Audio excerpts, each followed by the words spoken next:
कंवर अहमद खुर्शीद साहब से गुजारिश है कि वो डाइस पर आए और अपने ख्यालात का इजहार करें। Principal sir Syed academy Rajanpur जनाब कंवर अहमद खुर्शीद साहब।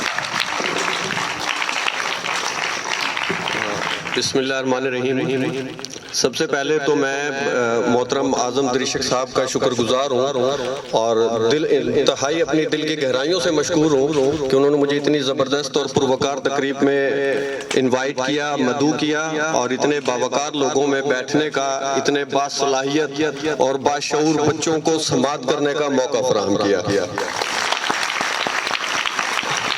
उसके बाद एक छोटा सा शिकवा भी है मेरा इनसे, वो ये है कि गो के तरीक़ेकार के मुताबिक मेरा नंबर यहाँ पे पहले ही बनता था, क्योंकि स्टेज पे मौजूद तमाम लोगों में मैं सबसे जूनियर और इनके बच्चों की सी हैसियत रखता हूँ। लेकिन फिर भी अगर एक दो मुकर्रर पहले बुला लिए होते तो मैं उनके अल्फाज चोरी करके अपनी तकरीर का खुलासा बयान कर देता।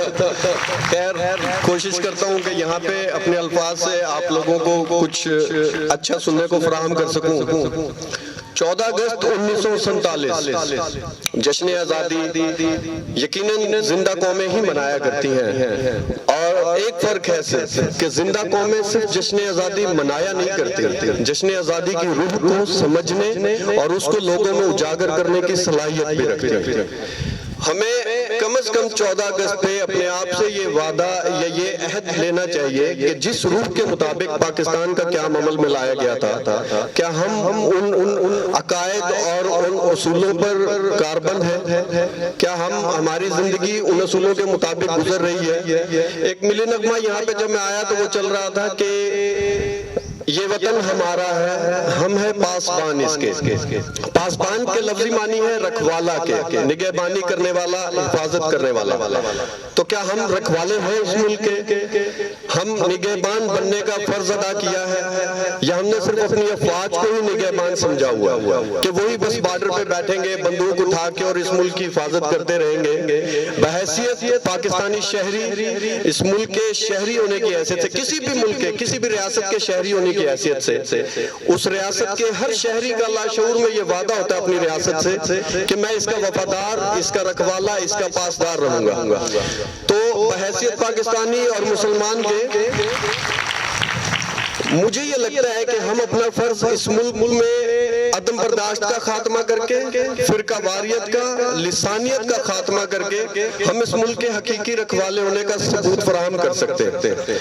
और ये चीजें जाहिर है सबसे ज्यादा फरोग पाती है हमारे जो इलिटरेट जो मतलब बेल्ट्स है, या जहाँ पे तालीम या शऊर ज्यादा नहीं है उन इलाकों में।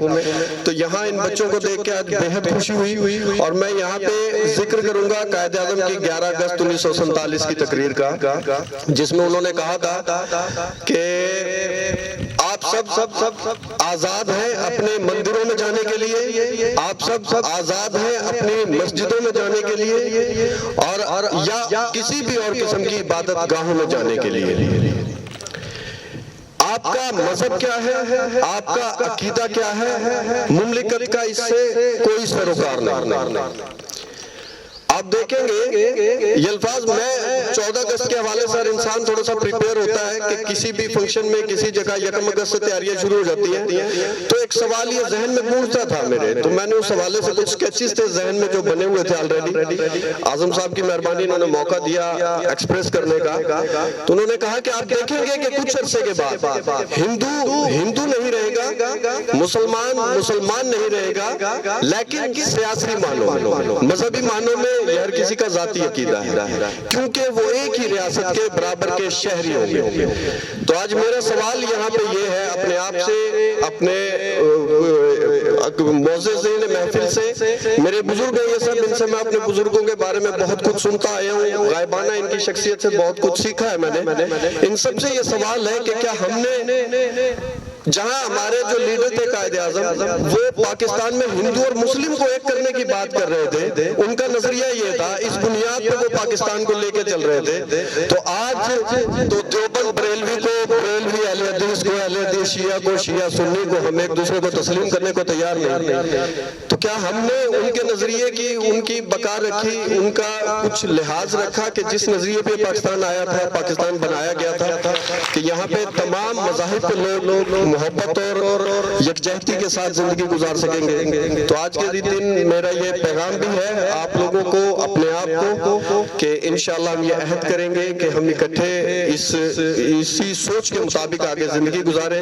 اور اس کے بعد آخر میں یقین جانیے میں حیران ہوں اعظم دریشک صاحب کی کاوشیں دیکھ کے, اس علاقے میں جہاں پہ پانی کڑوا ہے لیکن لوگوں میں اتنا شعور اور جو ہے تعلیم انہوں نے بیدار کر کے رکھی ہوئی ہے.